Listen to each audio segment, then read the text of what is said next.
Hello दोस्तों, नमस्कार। आप सभी को स्वागत है फिर से एक न्यू वीडियो में। क्या आपने कभी सोचा है कि एक सरकार अपने ही जंगल को तबाह क्यों करना चाहेगी? तेलंगाना में 400 एकड़ घना जंगल अब खतरे में है और वजह आपको चौंका देगी। तेलंगाना के एरिकेथम झील के पास मौजूद यह जंगल न सिर्फ वन्य जीवों का घर है बल्कि यहाँ की पारिस्थितिक का अहम हिस्सा है।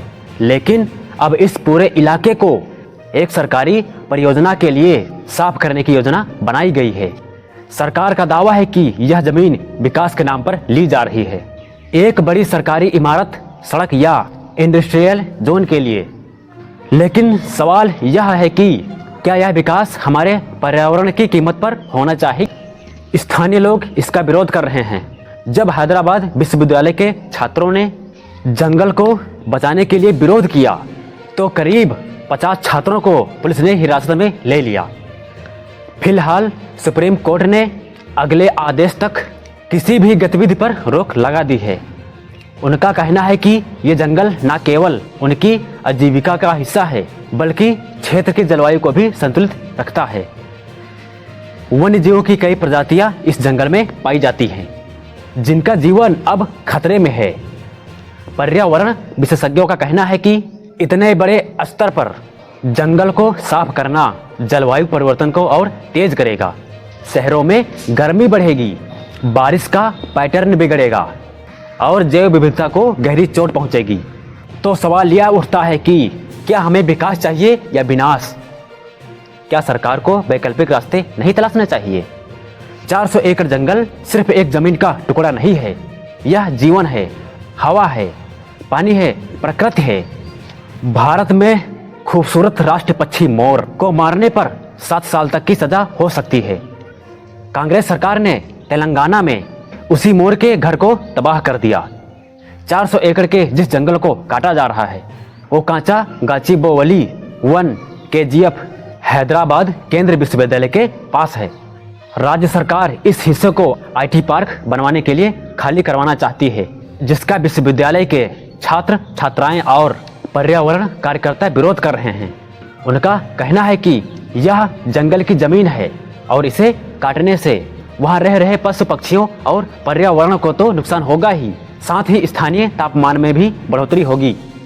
छात्रों, पर्यावरणविदों और स्थानीय लोगों का कहना है कि यह क्षेत्र जैव विविधता से समृद्ध है जिसमें 455 से अधिक प्रजातियों के पेड़ पौधे, मोर, हिरण और अन्य प्रजातियों के वन्य जीव हैं। इस इलाके में कुछ ही दिनों में बड़े पैमाने पर हरियाली को नष्ट कर दिया है। गुरुवार सुप्रीम कोर्ट ने तेलंगाना के मुख्य सचिव से पूछताछ की। राज्य द्वारा पेड़ों को काटने की तत्काल इतनी क्या मजबूरी है? राज्य में पेड़ों की कटाई को बहुत गंभीर मामला बताते हुए न्यायमूर्ति VR गवाई और न्यायमूर्ति अगस्टीन जॉर्ज मसीह की पीठ ने कहा कि तेलंगाना हाईकोर्ट के रजिस्ट्रार द्वारा पेश की गई अंतरिम रिपोर्ट चिंताजनक है। रिपोर्ट में अदालत को बताया गया कि बड़ी संख्या में पेड़ काटे गए हैं। इस मामले में अब अगली सुनवाई की 16 अप्रैल को होगी। इससे पहले बुधवार को तेलंगाना हाईकोर्ट ने विवादित जमीन पर हो रहे सभी कामों पर 1 दिन की रोक लगाई थी। कोर्ट में राज्य सरकार का पक्ष रख रहे वरिष्ठ वकील अभिषेक सिंघवी ने बताया कि 400 एकड़ जमीन पर विकास के बाद तेलंगाना को 50,000 करोड़ रुपए के निवेश की उम्मीद है, जिससे 5 लाख लोगों के लिए रोजगार के अवसर पैदा होंगे। लोगों को रोजगार मिलेगा तो ठीक है, लेकिन सवाल ये उठता है कि जंगल को तबाह करने की क्या जरूरत थी? और बहुत सारी खाली जगह हैं, ऊसर जैसी तमाम जमीनें पड़ी हैं, उसमें IT पार्क बनवाएं। वीडियो में देखा जा सकता है कि रात के समय पेड़ों की कटाई हो रही है। जंगल से मोर और दूसरे जानवरों की आवाज़ आ रही है। बेचारे जानवर चीख चीख कर मदद मांग रहे हैं। हम लोगों को तेलंगाना सरकार के खिलाफ आवाज़ उठानी चाहिए जिससे जानवर सुरक्षित रह सकें। दोस्तों, इस जंगल को काटने पर आपकी राय क्या है? कमेंट में ज़रूर बताइए।